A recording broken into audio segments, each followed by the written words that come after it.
I struggled with morbid obesity and food addiction. I would lose 30, gain 40, lose 40, gain 50, lose 50, gain 60. Food is just fuel. It is just energy. We have to accept that food is a one-trick pony, that the only problem it solves is hunger. And when you unpack the emotional connection that you have to a food, when you unpack what that food means to you, then you have awareness and you can ultimately change your belief system about what you believe about that food. And that's what we all have to do. That's what I did. I fundamentally changed what I believed about food. Now, because of food stories, I have peace, I have power, I have pride, I have confidence, I have joy, and I am no longer a slave to food. Hey, everybody, we've got some of our folks here on Zoom, and we got people on Facebook and Instagram and YouTube. This is kind of a first for us. Really excited. It took like 14 scientists, 75 years, and a special personalized algorithm to pull this off. But we're here, and it's great. You're our inaugural multiverse interweb star, and this, you're the first of my Tony Talks. We used to call them masterminds, and they're still masterminds. But my Tony Talks, it's just been me talking to myself, and it's really fun to be able to actually talk to someone. Okay, I can be your sounding board. What's that? Yes, please. Sounding board. I'm gonna play mostly listener. But before I do that, and by the way, everybody, don't be afraid to raise your real hands or your little yellow hands. And of course, some of you have access to the chat. Not everybody does. But I guess Monique is going to transfer. If you have any questions and you're on one of the other platforms other than Zoom, she's going to be able to pass those over for us, for both Michelle and I to see. So here we go. It's your emoji hand. It's your emoji hand. Everybody, here we go. This is a mastermind and a Tony Talk combined with Michelle Petties. And the title of today's conversation is Your Belief System is Your Superpower. Now, Michelle Petties is a writer, a speaker, a food addict in recovery, a food story coach, author of an award-winning memoir, Leaving Large, not Living Large, which is really interesting because I wrote a book called Living Large, The Stories of a Food Addict. I'm so excited. I got chills. For years, Michelle worked in a fast-paced, high-pressure corporate world. Finally, the high, stressful, and competitive media and advertising space took its toll on her mental and physical health. Looking at her today, you would never guess that Michelle used to be morbidly obese, once tipping the scale at over 260 plus pounds. No sign of that now. Michelle now conducts healing through reading, writing, and arithmetic. No, I'm kidding. Reading, writing, and storytelling workshops where she teaches others how to find their food and personal truths. That's good. So there you go. Michelle, why don't you start and take it away and kind of tell us your story and your journey and kind of how you got from A to B. I'm dying to hear it. Okay. All right. Sure. So I am super excited to be here tonight. First of all, I just want to say that, and super excited to share my story, because here's the thing, Tony, for 40 years, I struggled with morbid obesity and food addiction. And when I finally figured out the thing that worked for me to get some peace around food, I knew I had to do something, because it would have been like those 40 years were for nothing. And so to be able to figure out this, what I call a secret, this kind of hidden in plain sight secret that we don't always get routed to, has been a life changer for me. And I want it to be a life changer for other people. So my journey for 40 years, it's 700 pounds. It's not that I ever weighed 700 pounds, but that I would lose 30, gain 40, lose 40, gain 50, lose 50, gain 60. I did that from the time I was 20 years old until the time that I was 60 years old. And I'm sitting here tonight feeling, as much as I know the struggle is real, what I also know is real is that the victory is real. And to be able to sit here tonight, 4 years later, and be the same size I was 4 years ago when I ended the last 60 pounds of this journey, and I've scheduled a professional fashion shoot and makeup shoot, right, with professional makeup, because for 40 years I was afraid of the camera. I was afraid of the camera. I was afraid of the scale. I didn't even have a full-length mirror. Wow. I didn't even have a full-length mirror. I always wanted to turn to the side, hide behind somebody, right, be the one to take the picture, and never was able to step fully into my life because of that. But now, right now, because of food stories, I have peace, I have power, I have pride, I have confidence, I have joy, and I am no longer a slave to food. Dang. Well, it's interesting to have you on today. Look, I've been in this business for over 20 years, and I've met, tens of thousands of people, through my journey. And your story is so familiar to so many, and a lot of them have reached out to me, and they've had some success with some of the things that I've shared with them. You know what I mean? But I don't have that journey. That's not my journey. I was a stick skinny kid that was non-athletic and had a little paunch because I ate too many chimichangas and pizza and hot dogs. But in general, you know what I mean? Like I was maybe, if I had ever, I was maybe 12 pounds overweight, right? Because I have a hummingbird I burn calories like a hummingbird pretty much. That's just my, I'm an ectomorph, I guess. I'm a skinny cat in general. And so I didn't always have the advice for folks. I would say, well, you got to eat your fruits, vegetables, whole grains, and lean proteins, and you got to, I can give them all the rules to the road. But what I love about you is that you've been there, you've lived it. This is your journey, and you found strategies to turn things around. So I guess my first question, and I got a handful of them here. What was it? What was the tipping point? As the Japanese say, what was the satori, that moment of enlightenment where you went, this enough is enough? What were those first steps that you took to kind of begin to turn this around? Oh man, that is such a loaded question. And the reason it's such a loaded question is because in my book, there's a chapter in my book called Rock Bottom. And I write about a series of rock bottoms. You hit rock bottom and then something else happens and it's rock bottom again, and then it's rock bottom again. And I will tell you how this started in some ways. I went to a conference. I went to a professional conference, and I found myself eating 5 pieces of pizza in way too short a period of time. And right, but here's the thing, up until that point, I had been on what I thought was a weight loss journey. And I had surgery. I didn't have the bariatric surgery, but I had gone through multiple rounds of liposuction because I just thought if I could see it, if I could just get this sucked out, right, and get to this size, if I can get to a 14, which I call a black woman's 10, if I can get to a 14. Right. Oh my God, that's if I can get there, I can maintain it. If I can just get there, I can maintain it. And I was able to maintain it for a while. But then I started to see it coming back.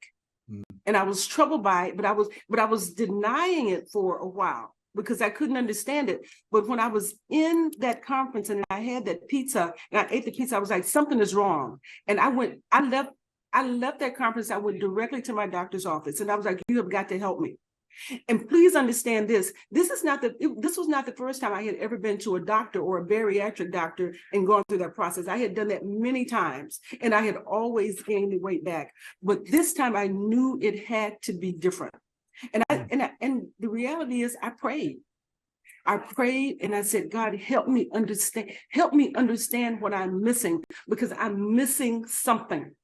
So I said that prayer while I was in the office, and then I let it go. And the doctor came back and it said, as doctors had said many times in the past, follow this program, take these pills, take this shot, you will not be hungry. You will lose weight. I knew I could do it because I had done it before. But the question was, how am I going to keep it off? Right? So I got on that track and follow the plan because I knew I could do it, taking the shots, taking the pills, right, losing the weight, and I wasn't hungry. And then something happened. I found myself wanting to eat. Tony. And I said to myself, I said, wait a minute, why do I want to eat? Because I've just eaten, I've just had the shot, I know I'm not hungry, I haven't been hungry. Why do I want to eat right now? What's going on with me? I stopped. And it was like the first time I had ever really realized that something else was calling me other than real hunger. And as I was sitting and asking this question, why am I hungry? I'll give you the short version of a story that bubbled up. If you can't tell by listening to me, I'm from the South. I grew up in the South. I grew up in the country. And years and years ago, I was on the farm with my uncle, and we were having a cookout and a barbecue. And we brought out the watermelon. And I asked my uncle, do you want some of this watermelon? He said, no, I don't eat it. I don't eat watermelon. He didn't say I don't want it. He didn't even say I don't like it. He said, I don't eat it. And I'm like, wait a minute, what do you mean you don't eat it? I mean, it's your farm, it's your watermelon, it's sweet, it's juicy, it's red, it's good. Why? Right, He's just, right. Why don't you eat it? And he just kept telling me he just didn't eat it. But I knew that there had to be a reason. And he told me that when he was a kid, 6, 7, 8 years old, he and somebody stole a watermelon from a neighbor's garden. My grandfather, who was his father, found out about it and beat him. He beat him so severely that he never ate watermelon again. My uncle, when he told me that story, he was almost 70 years old. So for 60 years, he didn't eat that food because of the experience, because of the memory. And when I was asking for understanding, that story bubbled up in my spirit, right? And I thought to myself, oh my gosh, this is the answer. This is what's going on. My uncle did not eat watermelon because of the pain and the trauma that he associated with that food. In an instant, he stopped eating it. It all happened in his head because of the consequences were too high. The experience was too painful. And as I sat and I thought about that some 30 years later, I thought to myself, oh my God, the opposite must be true for me. That's where my cravings come from. That's why I'm overeating certain foods, because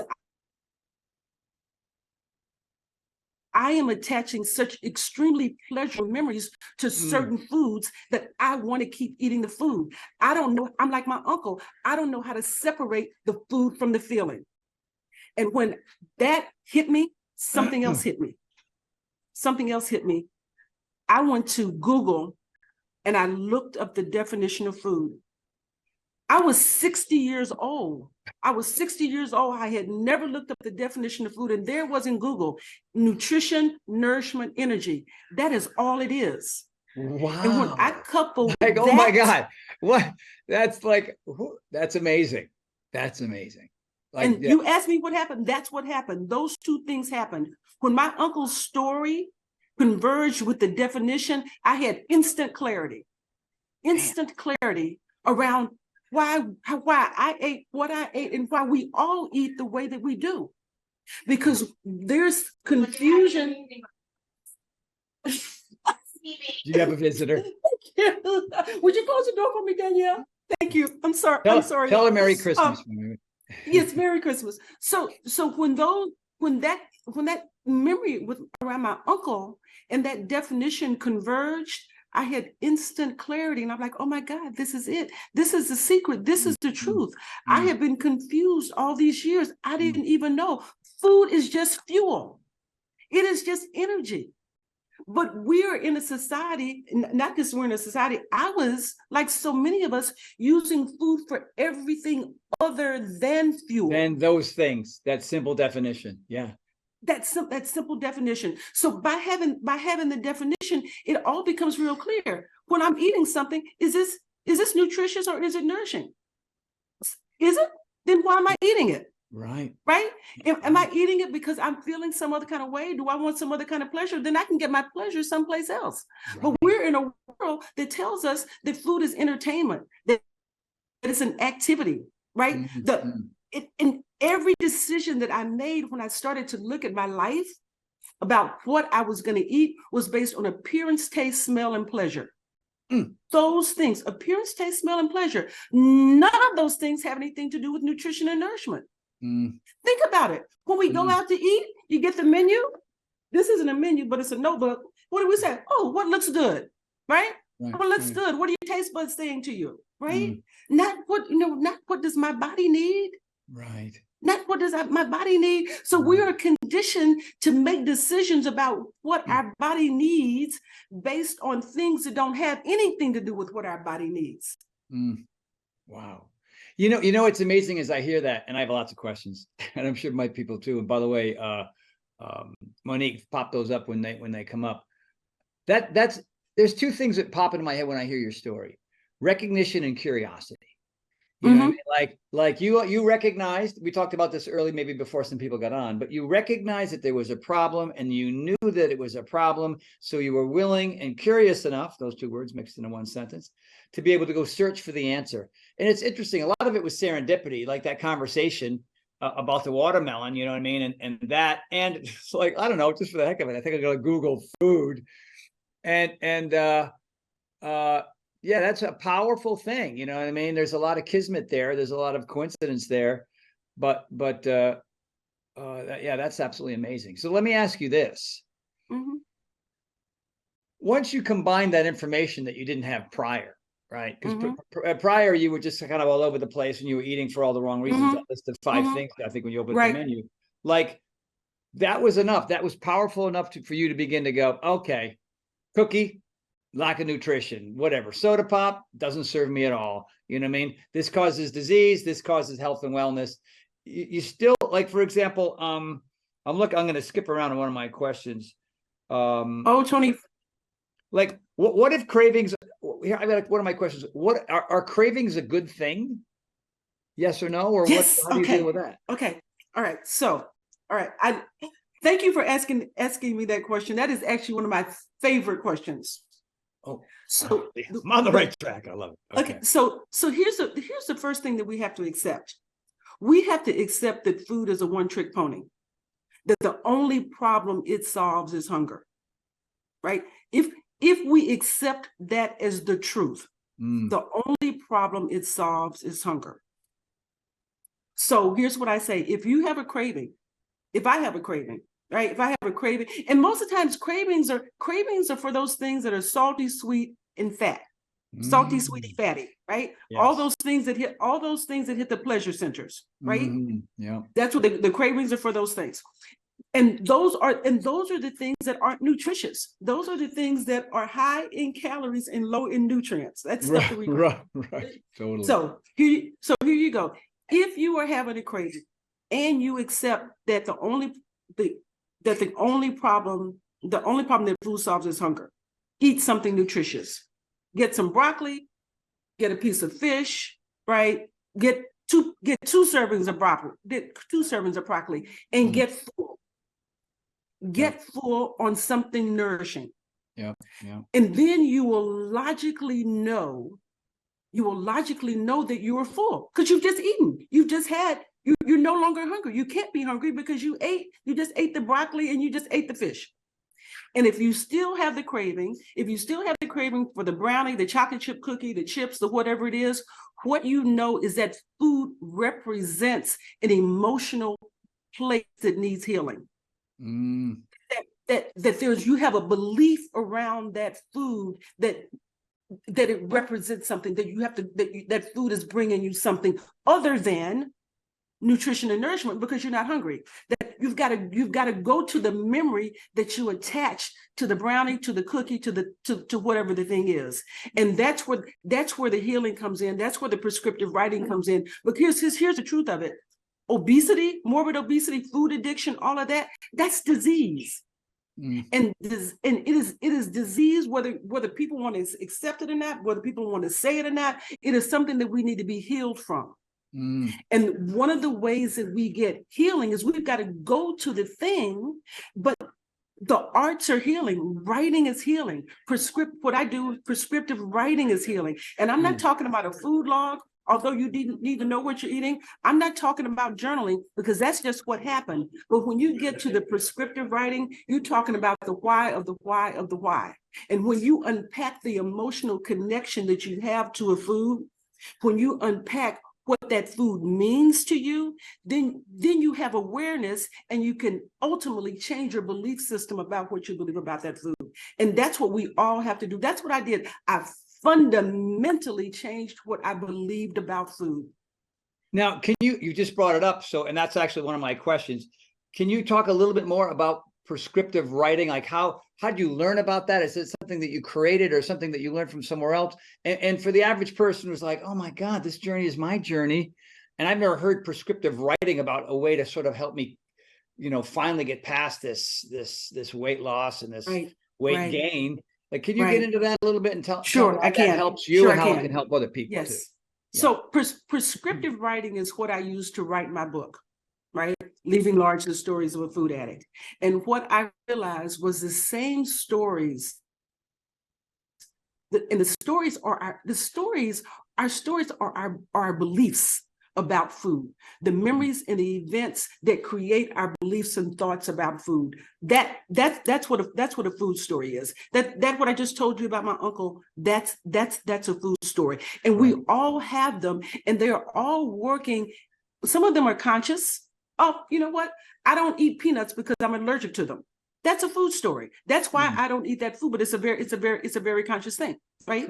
That's a conscious food story. I don't eat seafood because I'm allergic to it. I mean, I eat it. I'm just saying, for people that say that. That's sure. Story. I eat both of those things. Me too. But how about this? You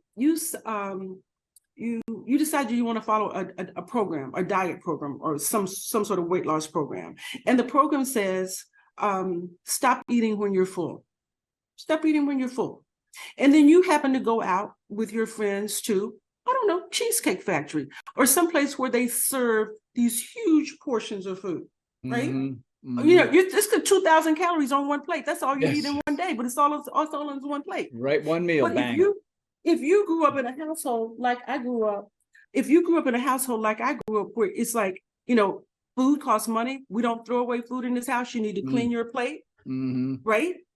Then you go someplace like the Cheesecake Factory. You have this story in your head that you're not even aware of, and you can't even follow the first thing that the program said do, which was stop eating when you're hungry, because you have a full plate of food, and the story in your head that says you have to clean your plate because we don't throw away good food. I got that story growing up too. Yep. Right. But the thing is awareness. It's what I realized for myself, my problem, right? And I help people with this problem. I was eating too much of the wrong thing for the wrong reasons, and I was doing it unconsciously. And for 40 years, I just focused on the too much of the wrong thing. And as long as you're focusing on the too much of the wrong thing and you don't shift your attention to the reason and the consciousness, there will always be a battle. It will always be a fight. That's why mindset is such a superpower, because your body follows your mind. And once the writing, you asked me about the writing, what writing does, what the prescriptive writing does, it allows you to change your belief system. It teaches you how you learn how to change your belief system, because you're learning a new learning a new skill. Food management is a skill. That is all this is, a skill that we have learned not to do correctly. We have learned to do it in a way that does not serve our bodies. So by writing, that reinforces it, we learn a new skill, and then our mind, not just lifestyle, but belief system, which is deeper, that changes, and then your behavior and your belief system are no longer in conflict. So when I was a size 26 and I would go down to a size 14, that Black woman's 10, and then I would gain the weight back, it's because I hadn't changed my belief system. So I could stay there for a little while, but in my mind, I was still a size 26. Right.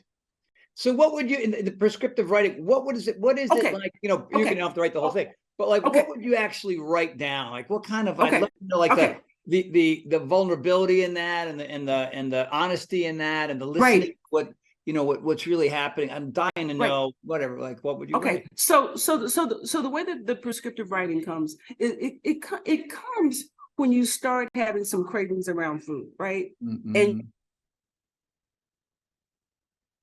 you have to go back and you go, all right, when was the first time I had this food? What was happening? Who gave this food to me? What was the situation? What was I feeling when I had this food? And so you go back and you unpack that. I remember now that we're in the holidays, what I know that there are two kinds of people in the world. The people that, well, maybe four kinds of people. The people that like eggnog, don't like eggnog, people like fruitcake, and people that don't like fruitcake. I grew up liking all of that, right? But I used to have this thing about eggnog. I mean, I could drink 5 gallons of eggnog. I'm talking 5 gallons of eggnog over the course of a week, really. But part of that was quite lovely. It was that special, super caloric, super sugary, yummy. Yes. And it had so much, because it was part of the holidays, this period of the year that it's just very rare. It only lasts for about a month. You wait for it all year long, and then you get the special drink, and those two have to go together because that's the way it's been since you were a kid. Yeah, I get it. Yes, absolutely. Here's my story around eggnog, and I haven't had it in 4 years, maybe 5 years, but the first time I had it, I was maybe 4 or 5 years old. And like I said, I'm from Texas, I'm from the country, and I had gone to California for Christmas, and I had 2 older, sophisticated cousins, Vicky and Bonnie. And whatever a 4 or 5 year old thinks of as sophisticated, that's what I thought about for them. They lived in LA. I was from the country, and I went to their house. We went to visit them, and I was with my grandmother, and the older cousin came out with this little glass. It was white, right? It was like a small glass, and eggnog was white, and I could look at it, but I knew that it wasn't milk because she wasn't holding it like milk. She was holding it like it was something special. And I'm like, well, what's that, right? Because I'm like, curious about food and everything. And so my uncle said, well, it's eggnog, and I'm like, well, can I have some? And my grandmother's, no, you can't have it. And my uncle's like, well, she can have something. She can have it. There's not anything in it. Well, as a kid, I don't know what not anything in it means. I just, it's, but anyway, so my uncle said, yes, you can have it, right? And so I tasted it, and of course it was sweet and sugary and vanilla and creamy and all of that. But more importantly, it was something that my sophisticated cousin was having that I adored, right? And so when I drank that eggnog, I was entering into her world. I was getting this specialness, and I was getting to be like her. That was the thing. Because when I was going through this, I'm like, why am I having such a thing with eggnog? And I went back to that story. And so every year after that, when it was time for eggnog, whether I was in California or whether I was in Texas, when the eggnog came up, it wasn't like I had some sort of conscious thought. I didn't have some sort of conscious thought, oh, this is what my sophisticated cousin used to drink. The feeling just happened. I just went back to that feeling. And that's the thing, is that we see these foods that we have emotions to, and emotions that we attach to them, and we go back to them, and we don't realize that we're going back to those feelings. And what we really want, here's the secret, Tony, what we really want is the feeling. We don't necessarily want the food. We want the feeling. And when you're able to capture that feeling, and you're able to capture that feeling in words, and you can write that, you can get the feeling without going to the food that ultimately doesn't serve you. So that's what the prescriptive writing is. It's the who, what, where, when, and why. And you keep pulling back the layers of that. You just keep pulling the layers of that back until you get to the essence of it. The essence of the connection. I have so many questions. But also it's funny that I love the food story idea, because I have food stories around 3 main things that were from my childhood. One was chocolate cake. Chocolate cake meant my birthday. It meant my birthday. It meant blowing out candles. It meant everybody sitting around me and telling me how wonderful I am. It also meant presents. So chocolate cake, there was like so many levels of reward. And the other reason, whatever, it was taste and texture in my mouth. Burnt toast. I just like blacken that toast, lather it in butter, and then maybe put some cinnamon on it. And when you put the cinnamon on there, it's really half sugar. Well, it's actually 90% sugar, and then a little bit then the cinnamon to make it brown. I mean, it couldn't be 2 worse things. And chocolate chip cookies, which was something my mother would always make as a sort of a congratulatory, good for you, you're a good boy, I'm going to make, and brownies. Come on, but both. It was like chocolate chip cookies out of the oven, soft, or the brownies, that corner piece, all crunchy, and like, forget about it, man. Yes. You know what I mean? I mean, I found my way to sort of avoid eating that kind of food, but it was a different path than yours. But yeah, that was my food story. So let me ask you, now that we know what a food story is, and that prescriptive writing is part of the way to kind of get past some of these things. Now you're a food story coach. What is a other than helping people with prescriptive writing? Yes. What else do you do with folks to Yes. help them get to that next Yes. level? So I have this really narrow lane where I work, right? And here's the thing about being a food story coach and prescriptive writing, is that no matter what program you choose, I don't care whether it's intermittent fasting, whether it's Atkins, whether it's keto, whether it's whatever program you choose, it is going to require you to change. It is going to require you to change your belief system about food. It is going to challenge your eating habits. It is going to challenge your food choices. And most people know how. Most people know what to do. People know how to do it. They know what to do it. But there's a space in between the what and the how where people get stuck. Right. And that space where people get stuck is the story. It's the food story. And when you unpack the food story, it makes sticking to any program that you choose easier. It doesn't become a fight because you now understand the story. You understand what you're up against. But if you're just looking at, you mean I can't have this, right? You mean I can't have this? If you have that thought about a food, oh, I can't have this, that means you have attached a meaning to that food. That somehow that particular food, you've attached some status to it, you've attached some reward to it, you've attached something to it that you don't recognize. And so by not having it, you feel deprived. But as soon as you know what your story is, any story we have about food or anything, we can change it. Yeah. And that's the power, is that whatever it is we currently believe about any food, it's just a belief. It's just a thought. And so now the work is to go about getting information, getting real information, founded in truth, founded in value, that allows you to make wise choices that support your health because you now have truth. So it's like this. This is kind of how I see it. Years ago, I dated a guy, right? He was much younger than what I was, right? And I think, oh my God, I'm a cougar, right? But he was very, very handsome. He was handsome.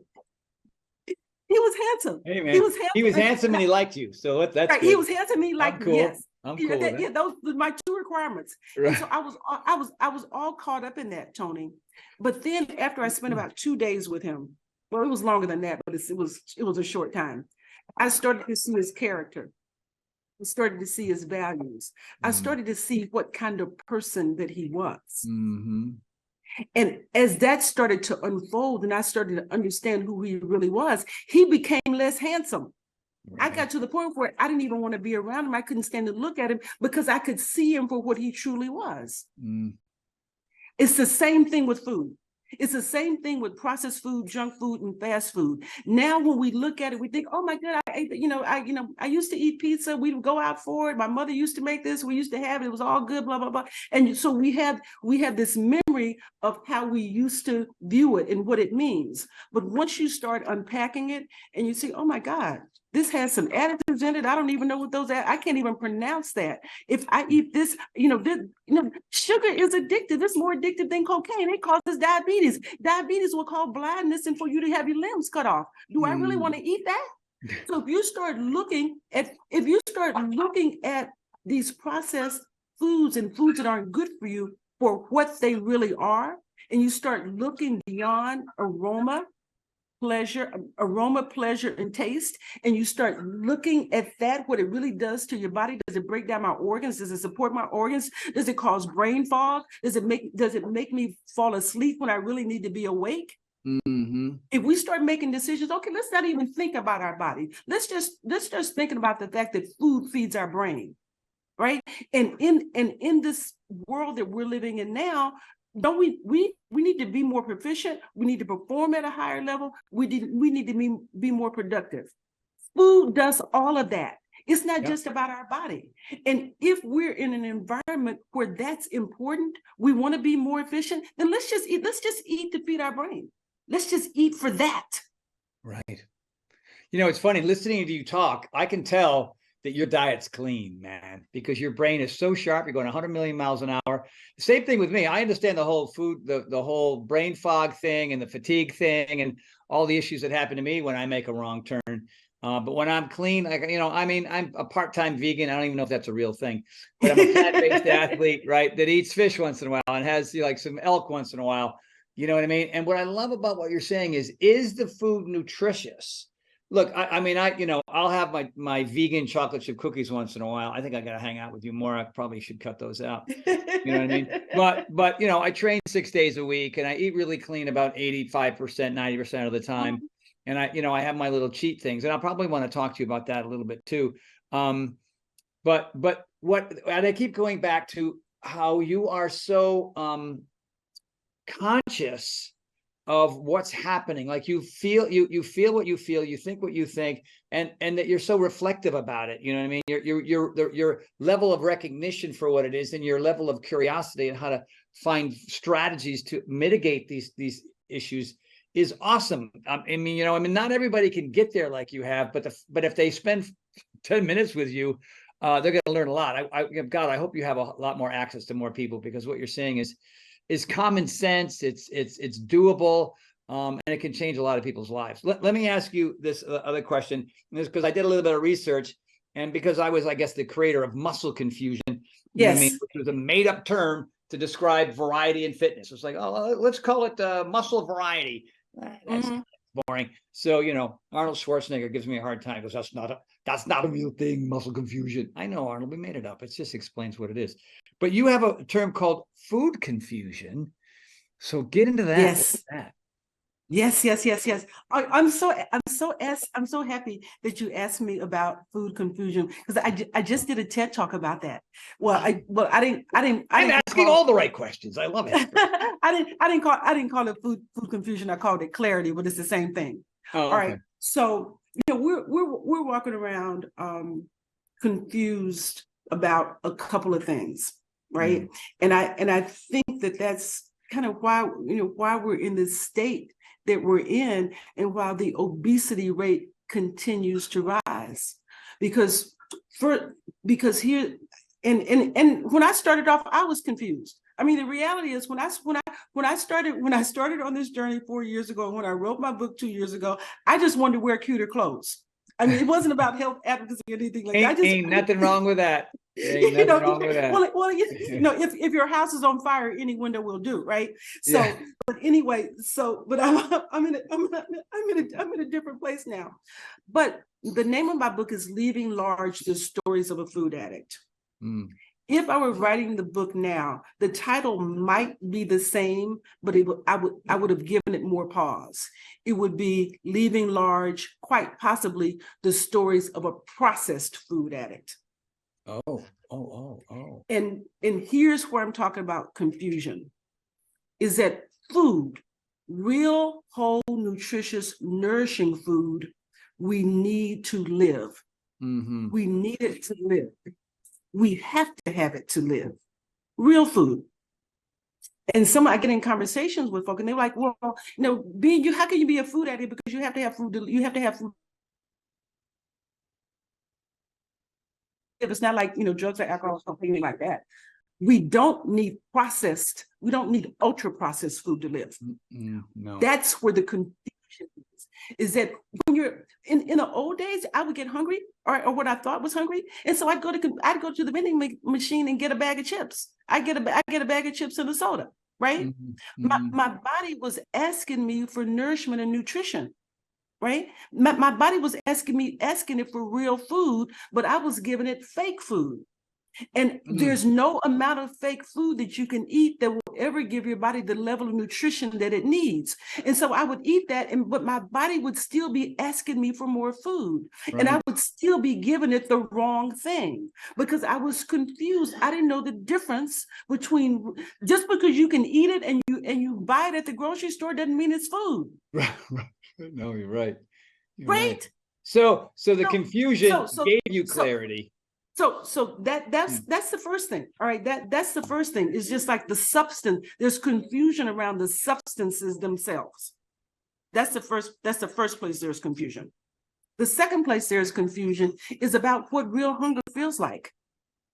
Just because something shows up in your stomach, a feeling shows up in your stomach, it doesn't mean that it's hunger. Mm. Fear shows up in your stomach. Mm. Anxiety shows up in your stomach. Stress shows up in your stomach. Mm-hmm. Frustration shows up in your stomach. And unless you have the tools to deal with those things, and you can recognize that it's those things and not real hunger, you're going to eat. You're going to end up eating when you're not hungry because you don't know how to differentiate between those things. And Right. I'll give you 3 ways to differentiate. I'll give you a way to differentiate those things right now. So if anybody's writing anything down and you haven't written anything down tonight at all, write these 3 things down. Okay. Oh no. This is how I got clarity. And it seems like a lot, but after a while you can go through the 3 questions in a very short period of time because they just become a part of who you are. Mm-hmm. First thing, am I hungry or am I something else? Just ask yourself before you put it, am I hungry? Am I really hungry? Is this really hunger that I'm feeling? Am I Or am angry? I stressed? Or am I in fear? Tired? Or whatever it is. Yeah. Am I thirsty? How about that? Let's just ask those questions. Right. What am I really feeling right now? Is it really hungry? Right? The second thing, if this food will not give me the body I say I want, why am I eating it? So, but even before you get to that question, you have to decide on the body that you want. That has to be part of it. And then the third thing is you have to realize that you deserve the body that you say that you want. That becomes part of it. You got to realize that you have to know what it looks like. You have to understand that you deserve it. And that gives you a real insight into the fact that food is just a tool. Food is a means to an end. We decide how we look, how we want to look, how we feel, we want to show up, and then we eat to get that. But we're in a society right now where the food is the end, where the food is not the means, but it really is the means to an end, right? And the last question is, why this food now? Why this particular food now? Those 3 questions. And what those 3 questions do. I love that last one. Dang it. Why this food now? Why this food now? And so listen, so I'll give you just one little quick story. I was working with a client and we were talking about this food story concept, and she wasn't feeling it, right? She wasn't feeling it at all. And then she stopped and then she said, well, I think you might be right. And I said, well, why is that? And she said, well, I was having a hard time and I was beefing with my wife. We were going through a really, really tough period, and just not a good period. And then one day I found myself at a Mexican restaurant. And I don't even really like Mexican food that much, but that's what she likes. And so that food took her to a place of comfort where she could feel close to her wife by having this particular food. It represented an emotional and a feeling place for her. Some real consciousness. So once we can get to that and say, why this food now?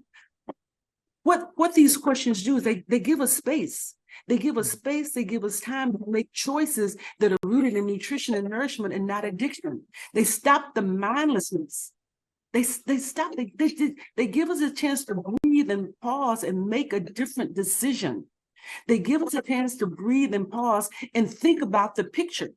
Think about where we want to be. They give us a chance to breathe and pause so we can go to our imagination. So it is the imagination that drives all of this. It's like the it's funny because that's my next question. So I'm gonna just let you go because you might answer before I ask it. So fire away.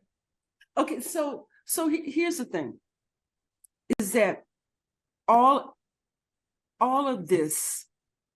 All of our choices, all of our beliefs, all of our mindsets, everything is rooted in desire.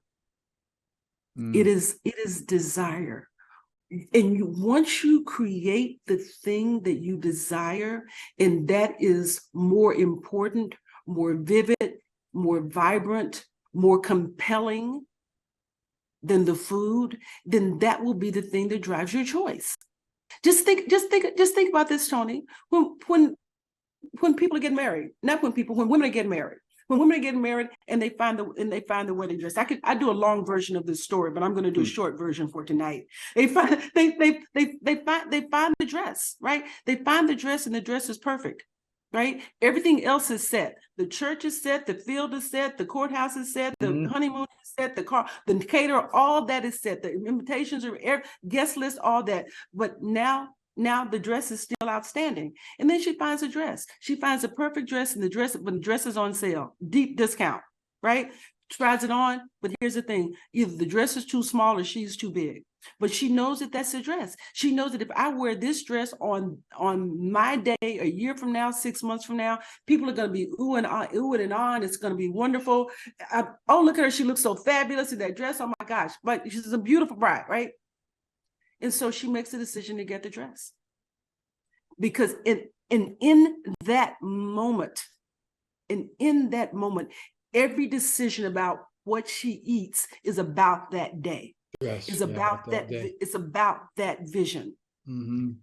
So it doesn't become, it's not about deprivation, because the choice then isn't eating. You're not being deprived. She's going to a daydream.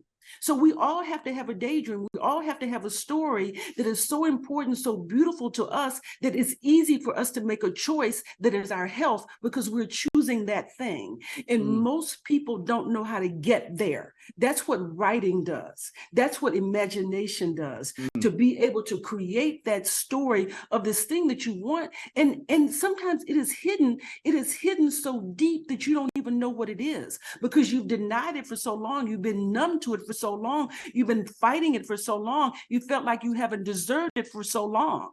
And so a coach, what I do is I help you get there. And once you get clarity about the thing that you want and the thing that you deserve, then you can choose that. That becomes your choice. The food is never the choice. The choice is how you want to look, how you want to feel, and how you want to show up. That's the choice. Gosh, I have a similar way to kind of help people get there when it comes to their health and wellness and their fitness and everything else, because I know where people live and how long they've been stuck and how hard that is.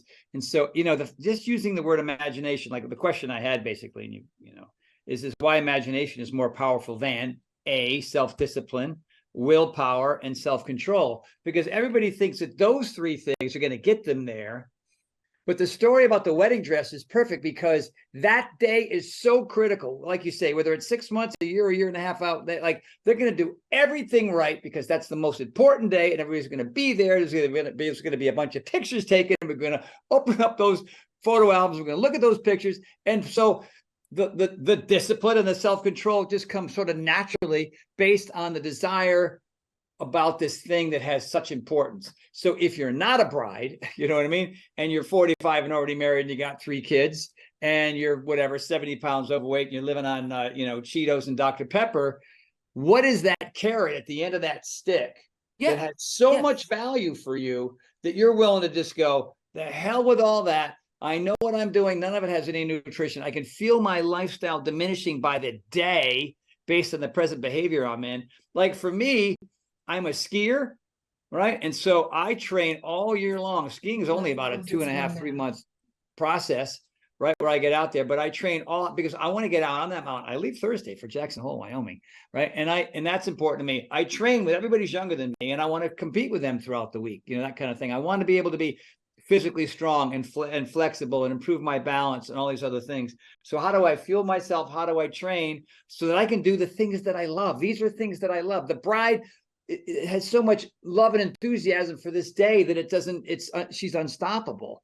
Right. And that's gold. That's just gold. And I think that's fabulous. Yeah. And it takes the pressure off based on all the other self-control, discipline, willpower, blah, you know what I mean? The things that make us angry and deprived. Yes. Yeah.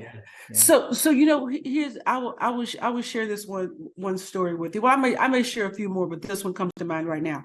I am a sugar addict and a food addict in recovery, and I am the chick really that would go out to dinner in the past, and I might get dessert first. because I'm a grown person. I can eat my food in order. I can do what I want when I want to do it. Yeah, right, exactly. Right.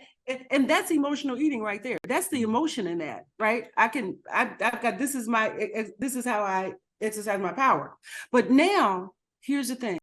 When I go out to eat now, go out to dinner, and they come around with the dessert tray that has the bread pudding, the key lime pie, the pecan pie, the peach cobbler, all that stuff I used to adore and gobble up. They bring it out, I don't even see it. I don't even see it. And invariably somebody will say to me, I wish I had your willpower, I wish I had your self-control, or I wish I had your self-discipline. And the truth is, I don't have any of those things.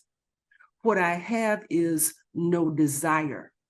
And if we learn how to change our desire, then we don't have to exercise willpower, self-control, and self-discipline. You see, it doesn't mean anything to me. It doesn't mean what it used to mean to me. And that's where the writing does. That's the secret. When you can change, when you learn how to change your desire, you can shift everything in your world, not just how you manage food. It's I'm looking right at Cliff's comment here. There's two others. There's Garrett and Shell as well. But I mean, dang it. Why aren't you should have you and I should have a video that goes to every school in the country, or we should travel the darn country and do seminars where we can talk to these kids. Cliff writes, unfortunately, this starts with our schools. My son's school has all junk food for snacks. My wife and I didn't know. Our son, who was 7 years old at that time, was purchasing Pop-Tarts for lunch and not eating the lunch food because it tasted bad. We were wondering why he was so hungry when he got home from school. It's our upbringing. And when I went back to Trumbull High School, whatever, I became a fancy guy in Hollywood, and I came back and did a little workout to raise money for the football team. It was cupcakes, and it was ice cream sandwiches and chocolate milk and Fritos that you'd get the regular lunch line, or kids would pack their lunch, and there was good food, bad food there based on whatever was happening at home. But even the food then I went back like about 10 years ago. They had a special room. They had a special that didn't exist before. I don't know what it was, but they stored like whatever. I don't know, mops in there. It was a candy store. It was a candy store in the high school. That's all. There was not a banana or an apple, right? Or it was and I was like, God, it was bad when I was there in the 70s. And it's I just think, God, if more people knew what you knew, and because what else thing I want to say is your credibility is a 12 out of a 1 to 10 because you have lived it, you have suffered from old behavior, and you have found strategies that now work, that are common sense, that would help. You know what I mean? That this is intel that just doesn't really exist typically, because it's all about calorie counting and numbers on the scale and before and after pictures and all the same old crap that a lot of companies like the one I used to work for still does. You know what I mean? And it's not about mindset and being curious and your ability to kind of look inward, recognize the problem, and then begin to, come up with strategies to sort of create the situation so that when the key line pie goes by, you go, I don't need that. Like, tell me more, because when the key line pie goes by, I'm like, especially if it's the good stuff, Yeah, amazing. Now, let me. I got other questions here. I'm going to hit you with two back to back, and I think they might have a lot in common. What's the truth about hunger, and what's the truth about triggers? Okay. Yes. Oh, so this is part of the confusion part, right? So hunger. Here's the truth about hunger. We have all this stuff in this environment with the drugs that say we need to control hunger. This will control your appetite, right? The truth about hunger is we need hunger. Hunger is data. Hunger is information. It tells us that it is time to eat, that our body needs fuel. That's the truth about hunger. The problem is how we respond to it, is that we respond to it in a way that doesn't serve our body. The hunger isn't the problem. The hunger is necessary. But it is necessary for us to know how to respond to hunger in a way that supports good health. That's the truth. Trigger. Okay. Yeah. Oh God. Am I asking the good question? We can. I understand avoiding triggers, right? But if we spend our time trying to avoid triggers, and triggers are what we hear, that they're people, places, and things. People, place, things, and situations. You can't avoid them, or you just find yourself standing in the corner. The truth is, we have to disarm the trigger. We have to have the skill to disarm it. And the thing is never the trigger. The food is not a trigger. A person is not a trigger. A situation is not a trigger. It is our belief about the thing that's the trigger. And because it's our belief, we can change it. That's how we disarm it. That's how we disarm it. It is the belief. Because here's why it's not a trigger, right? Here, I'll tell you why it's not a trigger. Like I said, I told you I grew up in the country. I grew up in the country in the South. And in the 80s, I went to work for an advertising agency with a lot of people that moved down from New York, and they brought bagels with them. I'd never seen a bagel. I didn't even know what a bagel was. But once I was working for this advertising agency for all the bagel eaters were, and I wanted to be a New York advertising person, I started loving bagels. Then I took bagels home to my country farming grandpeople, my country farming grandparents who wore dentures, and they were like, you can keep this hard bread. We don't want anything to do with this. This is just a bread. But okay, this is just a bread. But my whole point is that if the bagel were the trigger, then my grandparents and the New York advertising people would respond to it in the same way. But it's not the bagel, it's the belief. When my grandparents saw a bagel, they just saw a big round piece of bread, looked like a donut that was hard to eat, and made their denture shift. When the people with the advertising agency introduced me to bagels, and they were from New York and they were Jewish, they talked about this food with such love and respect and culture, because that's what it meant to them. That was their belief about it. Right. Yes, we can have this every day with some lox and some whatever else you put on it, right? Because of Cream what it cheese, means. That's it's not a trigger, but it's the belief. Right. Belief system. I could give that to my grandparents all day long, and they're like, "What you bringing this in here for?" It's not the food; it's the belief. So any food, any situation, anything, that is not the trigger. It is our belief about it. Good stuff. I have other questions, but I want to get to some of these as well. And maybe these questions came up early, so maybe we've covered them anyway, but I want to read them and see if we need to, maybe there's some nuance here to cover. But Garrett, who I know well, has been here to my house. He's a friend and a fan, and he came here and worked out so hard he probably couldn't move for a month, but he still keeps on coming. I love him. Is it necessary to completely, I think he meant, I got here, complexly reject the pleasurable element of food, knowing even healthy foods can bring enjoyment, or is merely a separation between the pleasurable aspect of food and the necessary purpose for consuming it? Whoa, that blew my mind, that question. Did you get all that? All right. So it was Eric who had that question, right? Garrett with a G. Derek. Okay. All right. Derek, so my friends tease me about this, right? And I am not saying that food cannot be pleasurable or that we shouldn't enjoy it. But what I am saying is that food is not joy. I am saying that it should not be the first thing that our first criteria. That our first criteria needs to be nutrition and nourishment and fuel to satisfy that. And if it happens to taste good, that's fine. Because I did grow, like I said, I grew up with my grandparents. I grew up in the South, and I remember having distinct conversations with my grandparents saying, I don't like rutabagas.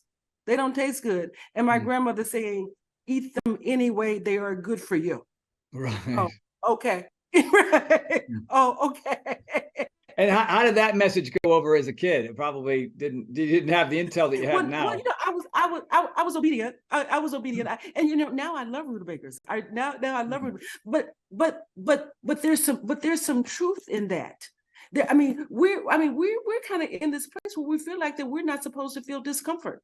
That's why we go to the pleasure of food so quickly, because we're trying to mask discomfort. Sometimes sitting in discomfort reveals answers to us that we're supposed to have, and eating the food prevents us from getting to where we're supposed to go, because we're covering up and masking it.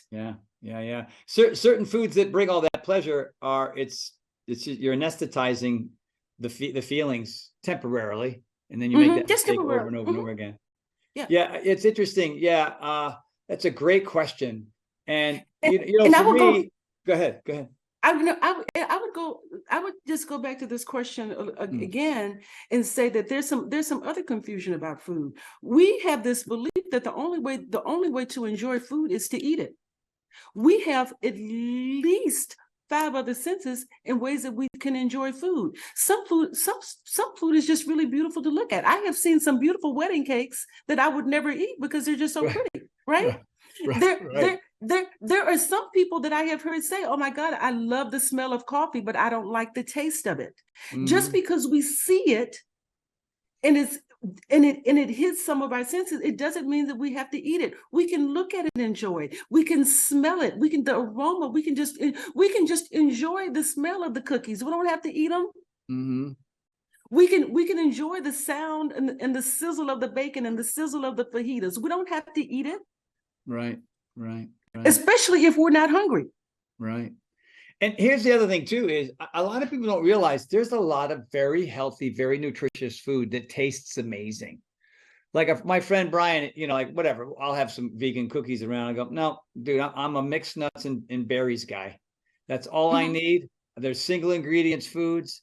They're filled with protein. They're filled with healthy fats and fiber, and the blueberries, of strawberries, the raspberries, that in a small little ramekin, and I'm good to go. It satisfies my needs. The guy's got like 9% body fat. He's the fittest cat I know, and he's got to that place where you are. He got there a different way, but he understands.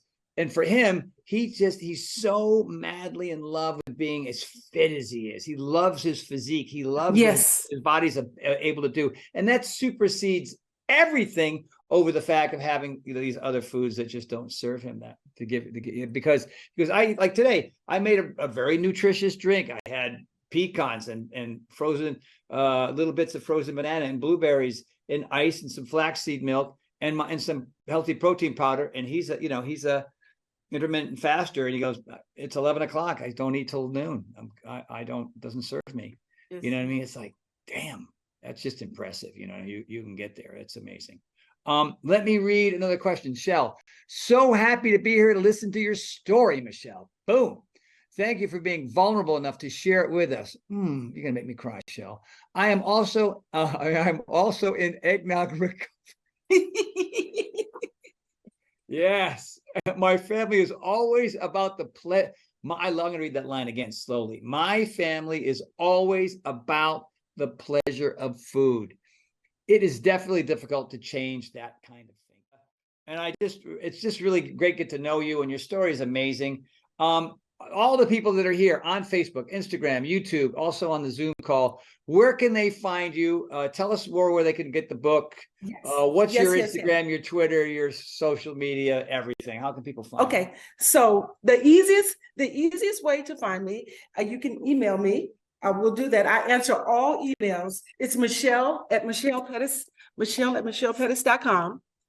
And that's the way to get directly in contact with me. Also, my Instagram, my YouTube, my Twitter, my handles are I Am Brand New Now. And the reason I want to explain to you why it's I Am Brand New Now, it's I Am Brand New Now because it is brand new thinking. It is brand new thinking that causes a shift. That causes a shift for me, that can cause a shift for anyone. I am brand new now. And the book, if you're interested in the book, you can just go to leavinglarge.com. That's leaving, Leaving, large.com.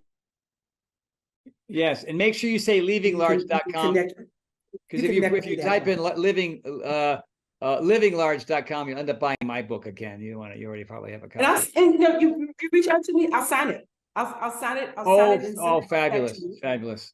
And also, if you go to livinglarge.com, I have my healing through reading and writing and storytelling workshops that are coming up that you can sign up for as well. So awesome. That's it. I mean, awesome. I feel like Tony, we just scratched the surface. I think we just did. And there's some other, by the way, are you set up there where you can talk a little bit longer? I mean, yes, I am. Yeah, they moved me out. Yes, I can. And by the way, your internet connection never went bad that whole time. So thank God. Okay, good. Place you're in. This is one that's really interesting. Right, this is from Mary. I know Mary very well. She writes, but ... sometimes I want a cookie. Seriously, I know multiple W's. Cookies are not nutritious, certainly aren't in general. I don't overindulge or eat them very often, but it feels like they feed my soul on some level. I bet you have a good answer for this. Trader Joe's vegan oatmeal cookie chip cookies. There has to be some value to that on some level, no, question mark. What do you have to say about that? So was it Mary? Mary's honor's name, yeah. Okay, so Mary, the question becomes really, what do you want and what do you really want? What do you want and what do you really want? And I love that phrase, feeding my soul, because your soul is your spirit. The soul is a spiritual thing. And we are connected to one another, soul to soul and spirit to spirit. We are all spirit beings. We just have this physical. So the way that you feed your soul is you feed your soul through connection to yourself and your connection to other people. You feed your body with food. And that whatever it is about that cookie, there's a belief, there's a feeling, there is an emotional thing that you connect to that cookie to unpack and explore that makes you feel like it's what that cookie represents that feeds your soul. It is not the cookie. I'm not the food police. I'm not here to tell anybody to eat this or not eat that. But what I am saying is that when we start using food to do something other than what it can actually do, and the only thing that it can do is solve hunger, those other needs go unmet. So if we're using food because we're sad, because we're angry, because we're frustrated, because we need to connect with someone else, food can never do any of that for us. But if we try to use food for it, those needs never get met. And that's why we end up feeling depressed and angry and all of that, because it may satisfy something temporarily, but if it goes unmet, it just stays in us. And we stay in the state of discomfort and we stay in the state of pain. And if you're always walking around in a state of discomfort and pain that you don't have a name for, it's just this numbness, it's just this dull ache, then you're always reaching for some sort of sweetie, fatty, sugary thing. You're always looking for food to cover it up because you have this connection need that's been unmet. Here's one from Shell. I think this is funny. It's not really a question, but she says, okay, are you spying on me? Sitting in discomfort is a big challenge for me. I'm missing what now? Shell says, okay, are you spying on me? Talking about you spying on her. She says, sitting in discomfort is a big challenge for me. And I think that that trends, like if I think about where you are now and that your belief system it's filled with nothing but common sense, right? It's not like you're asking us to be, any kind of a nutritionist or endocrinologist or some sort of food scientist to be able to figure out, how to stop misbehaving when it comes to what we eat. Like it's just all super common sense. So what was the time frame between being completely like AOL on this stuff and being where you are now? Like so here's the thing, Tony. I'm in process right now. We're always in process. But I am always aware I'm always conscious of why I eat what I eat. I'm telling you, as soon as I looked up that definition, as soon as I remembered my uncle's story, my awareness became crystal clear. It took a while for me to change because I got 40 years of bad habits. I got 40 years of bad habits to correct. To figure out, right?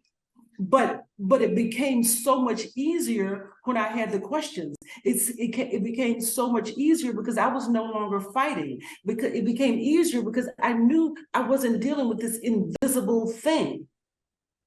I had a tool. The food story is just a tool to help you get on track and stay on track.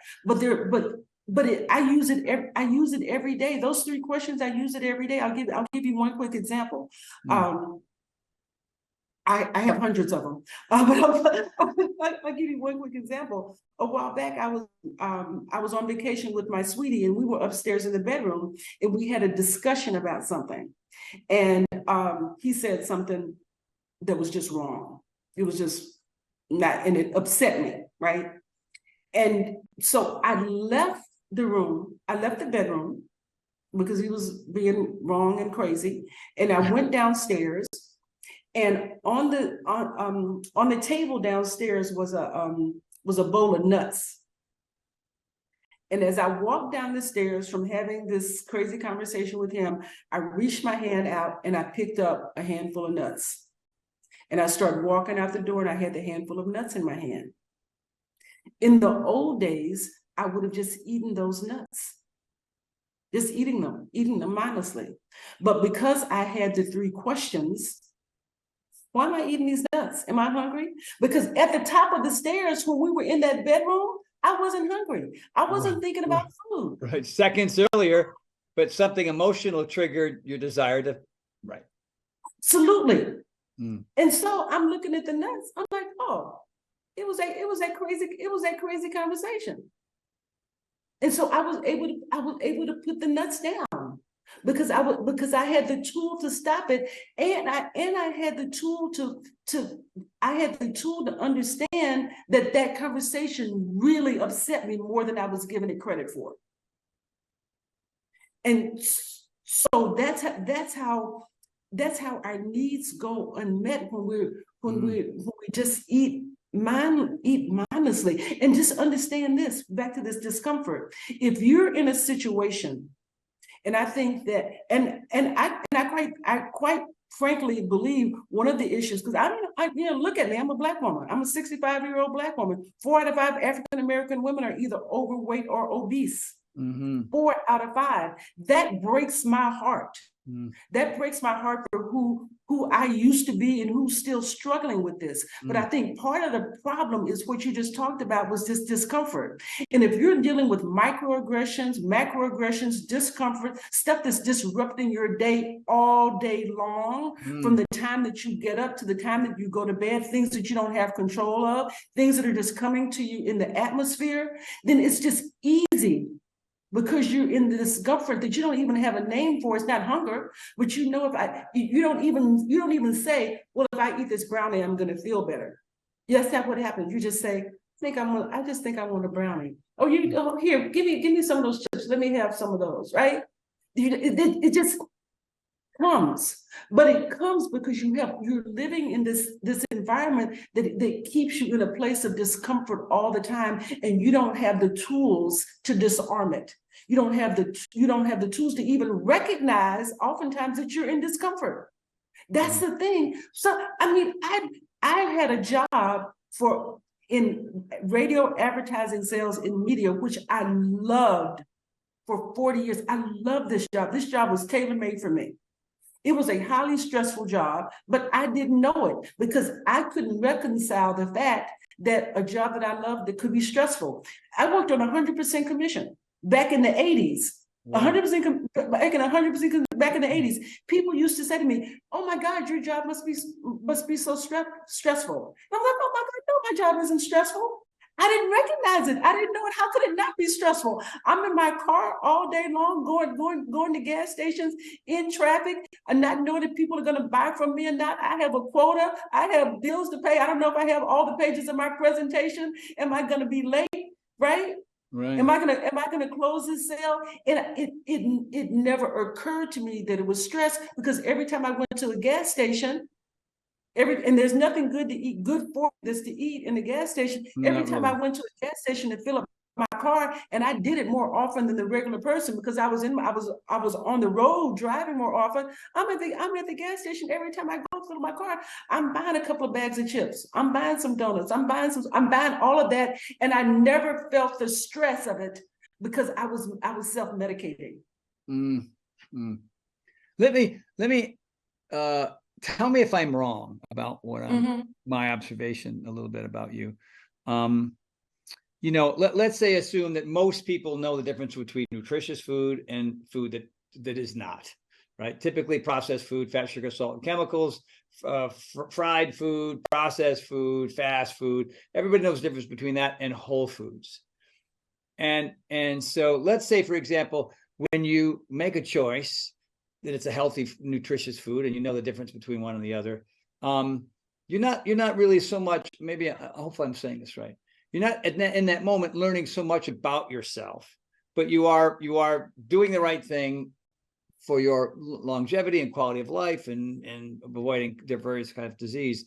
But every time you have that craving, or every time you have that trigger, or every time you have that food that touches your soul, and you know it's not nutritious, then in that exact moment, you're learning so much about yourself, right? I mean, like, this is a lesson. This food right here, right now, knowing that it's not really my best choice, I get to learn something right here, right now, as opposed to just like, and put it in. You know what I mean? Like, yes. If you, like, from just having this conversation with you, I'm going to be thinking twice more often. I'm going to be thinking, because I'm fit and I look pretty damn good for 65, and I cheat. Like I call, when I'm super strict, I feel deprived, but maybe that's because I'm not looking. Look, but I do feel like there's a chance for me to shift more, because today, for example, I was hungry and I find these snacks that are processed, like these high fiber, they have sugar in them and there's chocolate in them, but they're, you look at the ingredients, they're all pretty clean. But I ate that bar, man, and boom, I found myself asleep on the couch in the middle of the afternoon. And it's like, is that me making the best choice? Like, I could have got the strawberries in the fridge instead. You know what I mean? I wouldn't, those would have knocked me out. So this is powerful stuff, Michelle. It's really powerful stuff. I'm thrilled, and I know you're there at a Christmas party. You're not even gonna be able to enjoy. Well, the Christmas, it's just me. I closed down the party, so I have all the time in the world. I could talk about this. You just have to shut me down, because this insight, Tony, changed my life. It changed and it has changed the lives of so many people that I have worked with. And my VA put up something. I don't know exactly what it said, but it said something like, "Happy is the day that you were born, and you know why." I know why I'm here. I know I am here for this message, to let people know that the time is now, that it's not too late. I figured I was 60 years old before I figured this out, right? I feel better now at 65 than I did at 25, 35, 45. I know that feeling. I know that feeling based on my life choices as well. So it's real, right? Yeah. The years ahead of me can be stronger and more fruitful and more valuable than the years behind me. And I went through all of that for 40 years so that I could share it, so that others don't have to do it, because here there are so many things about this. But as long as we are using food, right, to mask and cover things, we'll never get to what our true gift is. Yeah. It will rob us of why we're actually here. And that's the thing that is so devastating. But people will say to me, they don't say this to me so much now, but they said it early on around, well, do you feel like you're different? Do you feel like you're changed? Did you change? And on some level I say yes, and on some level I say no. I mean, I did it because I did want to be different. I did want to change. But what I feel like I feel like I am revealed. I feel like I am uncovered. I feel like I am discovered. I feel like that for years, all the extra protection, what I thought was protection, all the extra weight, all the extra fat. And I'm not afraid to use the word fat, right? I'm not afraid to use that. I'm talking about, but once that was moved out of the way, I showed up as who I'm really supposed to be. And I'm who I was all the time. I just couldn't see it, and neither could anybody else. Yeah, I love that. I think a lot, like I always say, hey, if you're overweight, you're overwhelmed. You know what I mean? If you're overwhelmed, you're not having the life journey that you deserve. You just can't, right? Because you're so weighed down. I mean, one thing about exercise, the discipline for that is pretty brutal. I mean, you got to do that at least 5 to 6 days a week if you want to see real change. If you want to, and I always say exercise is designed to help you do things. A healthy diet is designed to help you, be a healthy person with less disease and less aches and pains and fatigue and everything else that comes with just making, and the funny thing is when it comes to food, it's just your mouth and your 2 hands. I mean, nobody else has got shoving that stuff in, you know what I mean? But the thing about food is it's 3 to 5 times a day. Like, let's say you're eating 3 meals and you're having some kind of healthy snacks in between. It's all day long. You're confronted with it all day long. And I think that's a much more difficult journey for a lot of people if they don't have the information that you have. Like the fact that you discovered this at 60. I mean, the last thing I want to ask you is this, and especially a woman in the black community and seeing what's going on around you. There's so many, both men and women in the black community that, like you say, 4 to 5 folks are suffering from being overweight or obese. Like, do you get a lot of I always say the worst kind of advice to give is the kind that's never been asked for in the first place, because your greatest intentions are received with resentment. You know what I mean? Like, yeah, what can I do for my mom or my sister, my brother? You can't do nothing. You can't do. They got to come knocking on your door. You know what I mean? You just don't want to be shoving advice down people's throats who aren't ready for it. So what are your methods with your friends and your family and your community? How do you kind of approach this very delicate, difficult topic with folks who are where you were in your 40s and 50s? Like, how do you come to them with this stuff? Yeah. It is, it's a challenge, right? It's a challenge. And the best way that I come to people is to be who I am, is to stand in my own truth and to stand in my own power. Right.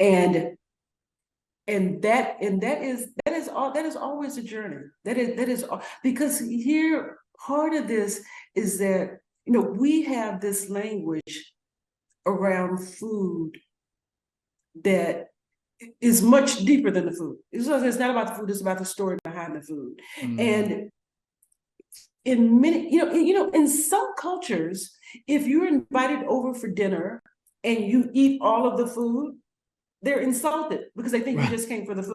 Right. Yeah. Don't ask me what the you're explaining a lot of people I know. Yeah, for sure. Yeah. So don't ask me who they are. I researched them, but I forgot who they are. But they are out there. That if you go there, you eat all the food, they're insulted. But in some cultures, you go someplace and you don't ask for seconds or thirds, they're insulted. Yeah. Wrong with food. Yeah, my Italian family, that's eat the food, mangia. What are you doing? That's all you're going to eat. What are you going to take? Come on. Yeah, I got a lot of that in my family. Yeah, sure. Yeah. So it's the same, because here's the thing. In that situation, it is not about the food, it's what the food represents. The food represents that we are generous. The food represents that we are loving. The food represents that we have plenty. If the food represents we have plenty because we remember when we didn't have any. So it becomes that. It's much more than that. But again, it is belief. It doesn't mean that that's what it really is. It's just that's what they believe.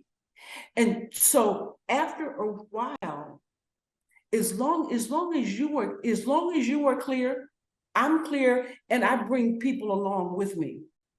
And what this has done for me, because if you're like in that people pleasing kind of mode, because I was that for a long time. Yeah. Right. Yeah. We have to deal. We don't know how to say no without hurting somebody's feelings. And we don't want to hurt anybody's feelings, because if we hurt somebody's feelings, then they're going to think we're a bad person. If they think we're a bad person, then they're going to be wrong. I mean, yeah, you can ruin a relationship on a bad dinner at the house when you invite some guests. Like I don't talk to them, the Johnsons, anymore because of those kind of interactions about food.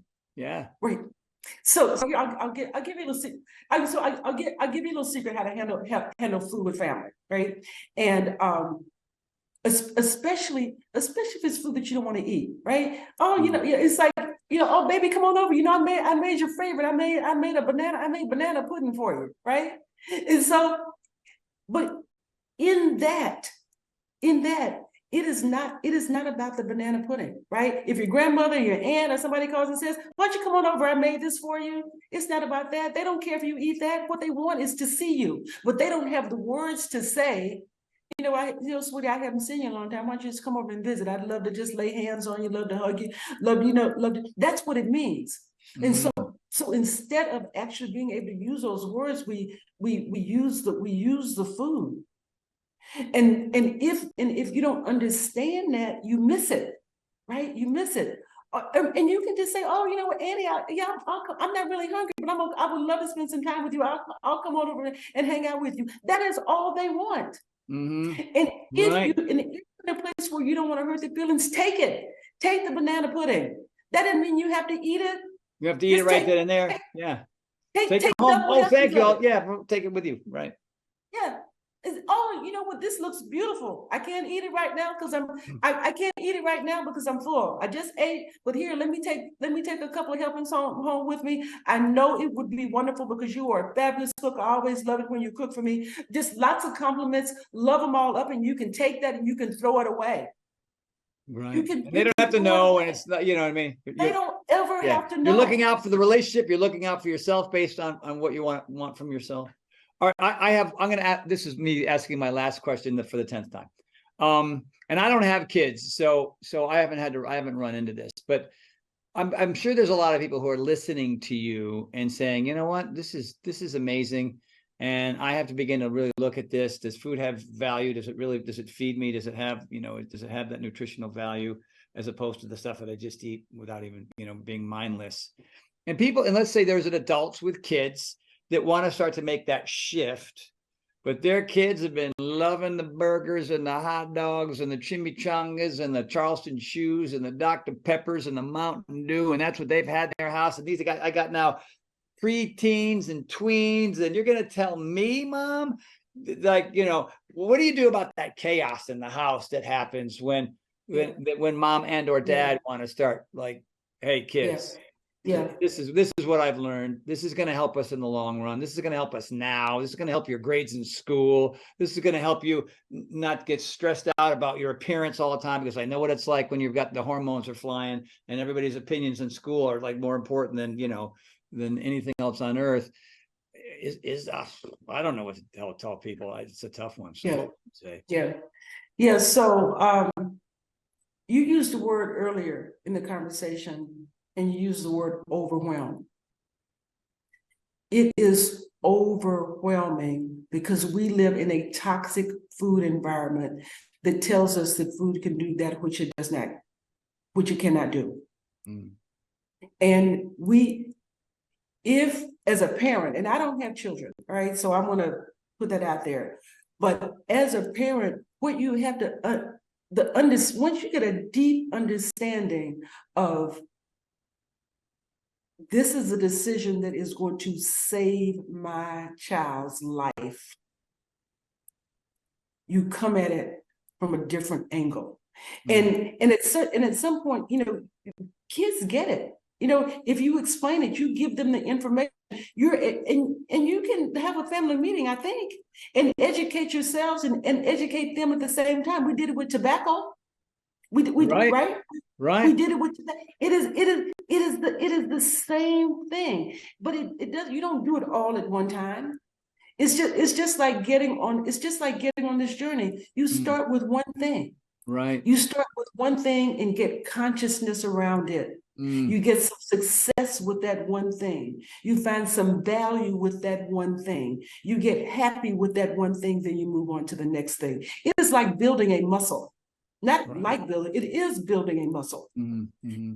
You pick a thing, one thing that you all can rally around. And, you know, maybe it's sugar, right? Maybe you just go, And hey, for right now, let's get the soda out of the house. Can we get the soda? just get the You soda can have out. that, the key lime pie. You can blah, blah, blah. Let's just start here because we all know. I mean, let's look at it's like there's nothing in here that's anything like we're talking about nutrition and quality of life and being a better student. This is just going to make your life harder. Yep. Can we cut out can we get the Mountain Dew out of the house? Right. You know, Get the Mountain Dew. and then start there. You're right. It's it. Start slow.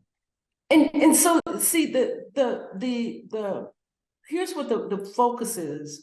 The focus is on, and why it becomes hard and people are in this state of deprivation, is that they're just focused on what they're giving up, not what they're getting.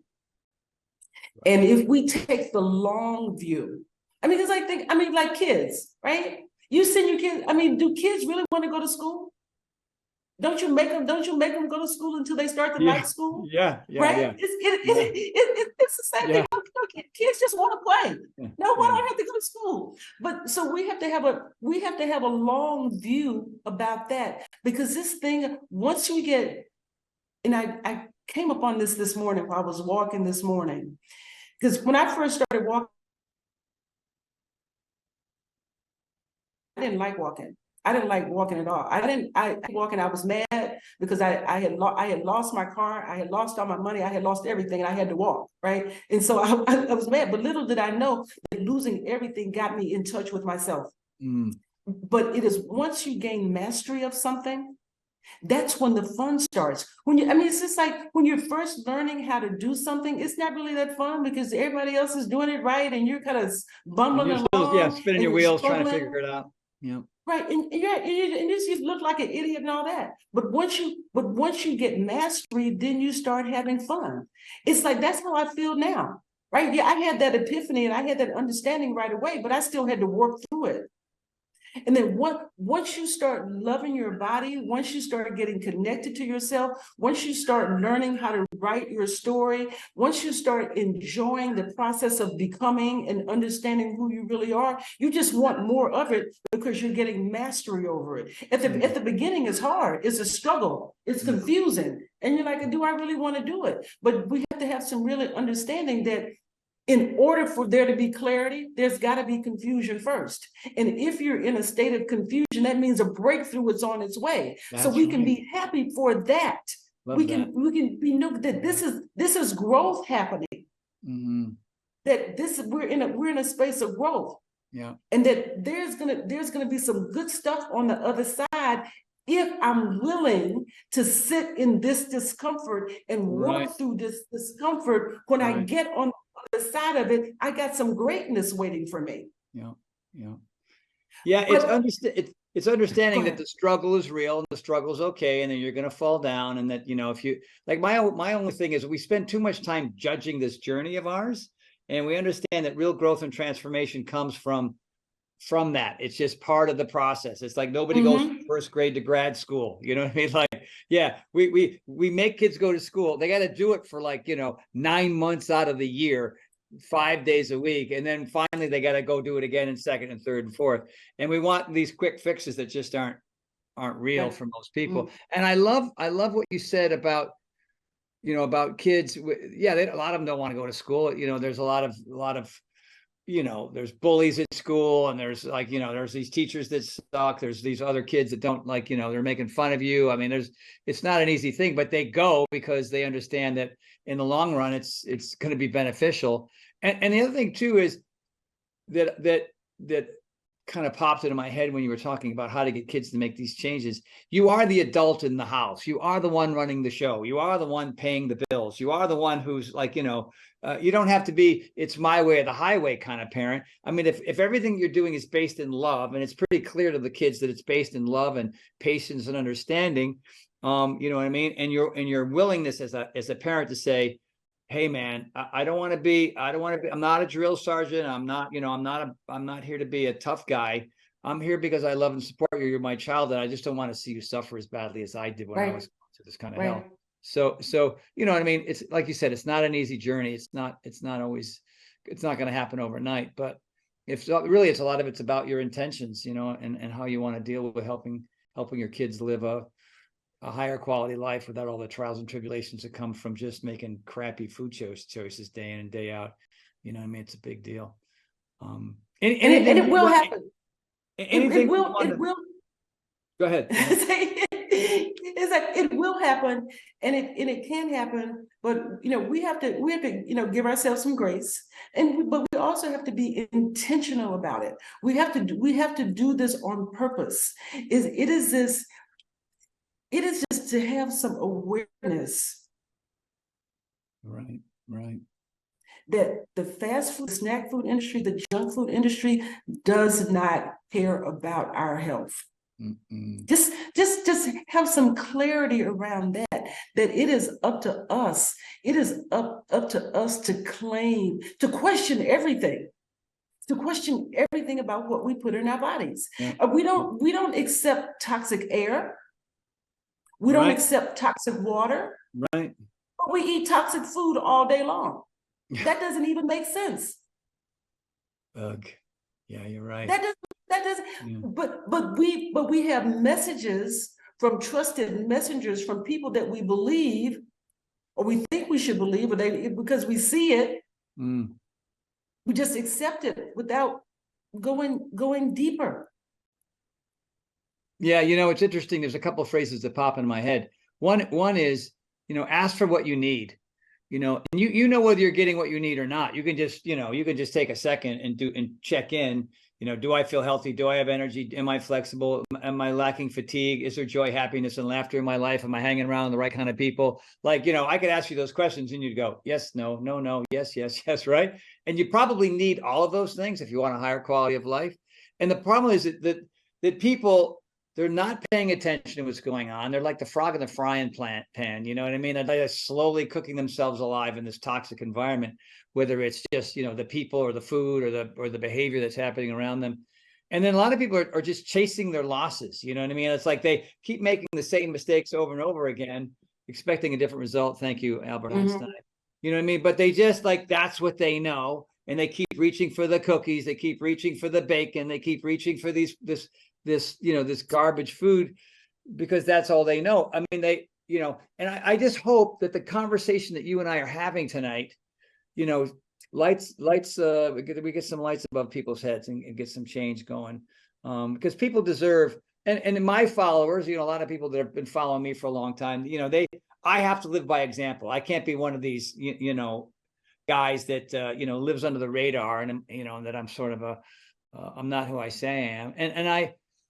And what I do and how I eat and how I behave and everything else has improved the quality of my life immensely. Like I didn't have the kind of issues that you had. I was just weak and small and scared and tired and stuck and poor and alone. You know what I mean? Like that was my pile of garbage. And took a few personal development books, a lot of them on these shelves behind me. Yes. Just like, well, I don't think I'm going to drink as much. I think I'm going to stop drinking. I think I don't, look at this food. This food is garbage food. I'm just going to eat less of it. Like, I'm just going to find some alternatives. These friends suck. Like they're finger pointers and they're wannabes and they're naysayers and they bitch and moan and complain all the time. Like, what am I, why? Because that's who I know. And that, opening up the new door to find the new people is kind of scary because you can't predict that outcome. This you can predict. You can predict that this is miserable. It's always been miserable. It's going to stay miserable.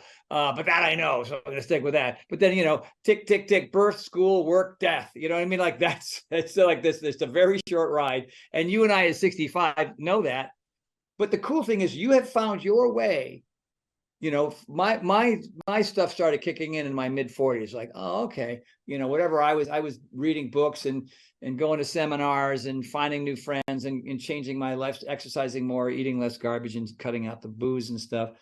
And it's a long journey, but the curve was moving in the right direction. It didn't go like that. You know what I mean? It went like this, but it's moving this way. And that can happen for anybody, like somebody who struggled as much as you did, 700 pounds and always track me. Holy smokes, man. You know what I mean? And look to where you are now. And you've got nothing but hope and optimism and curiosity. And then you get to share this with people.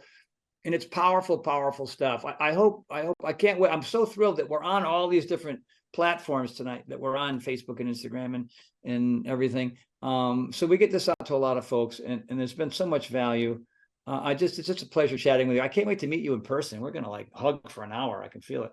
Yes, let's do that. Let's do that.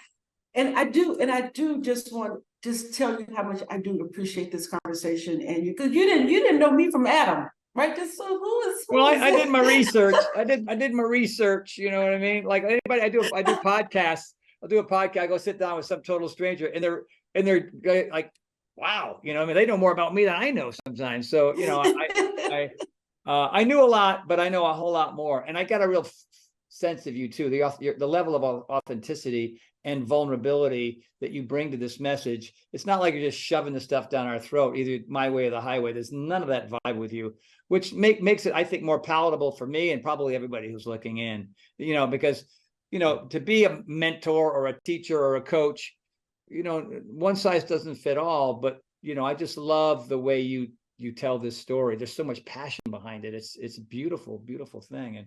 And I want to thank you again. I see that there's all your intel is here. Michelle at michellepettis.com, at I Am Brand New Now, and livinglarge.com for the book. Leavinglarge.com. Leavinglarge.com. Thank you, Michelle, so very much. Really amazing conversation. I appreciate it. Best Tony Talk I've ever been part of. The pleasure has been all mine. I appreciate the platform, appreciate the conversation, and appreciate the work that you do, right? So that's real. We need it all. We do. I can't do it on my own. And, you know, every time I link up with somebody new with a new perspective, who's really, you know, knocking it out of the park like you are, it's just, I feel very fortunate. I love these moments. You know, I mean, I call this like tonight's was to me, like we had these regular mundane stuff that we do, that we have to pay our bills and go to work and blah, blah. Like we had these little perfect moments where we're just surprised by what's happening as it's unfolding. And that's what this was to me tonight. It was great. Thank you. Yeah. Good stuff. Good stuff. Thank you again. Thank you. And thank you everybody on all different kind of platforms here on Zoom and all the others. Thanks for looking in on us tonight. And this will live, I think, everywhere for a while, and you'll know where to find it. My team will share it with everybody. And thanks, my usual pals. Good to see you all here, Ralph and Shell and Bev and Jason. There you are, buddy. And Monique is here too, of course. And Mary and everybody else whose faces I can't see. Great questions too, by the way. Awesome. Michelle, muchas gracias so much. Thank you so very, very much. We hope to see you soon. And I'd love to have you back because you're right. We've only just scratched the surface. There's more to anytime. Right. Anytime, and besides, anytime. There's a lot of people who miss this and who won't see this. And you know, like with me, I a lot of these books I've read 2 and 3 times. Like I always go back, and I'd love to do that with you sometime down the road. So fantastic. Consider it done. All right. Consider it done. Thank you. Bye-bye. Bye-bye. Bye-bye, Michelle, and bye-bye, everybody. See you for the next one. You know, I'm glad that you've really enjoyed this interview. I can tell because you're watching it, because I can see you. Anyway, since you're here, I know you're really going to fall madly in love with this next one. I mean, I'm talking about knowledge consumed by you. All you got to do is go right over there,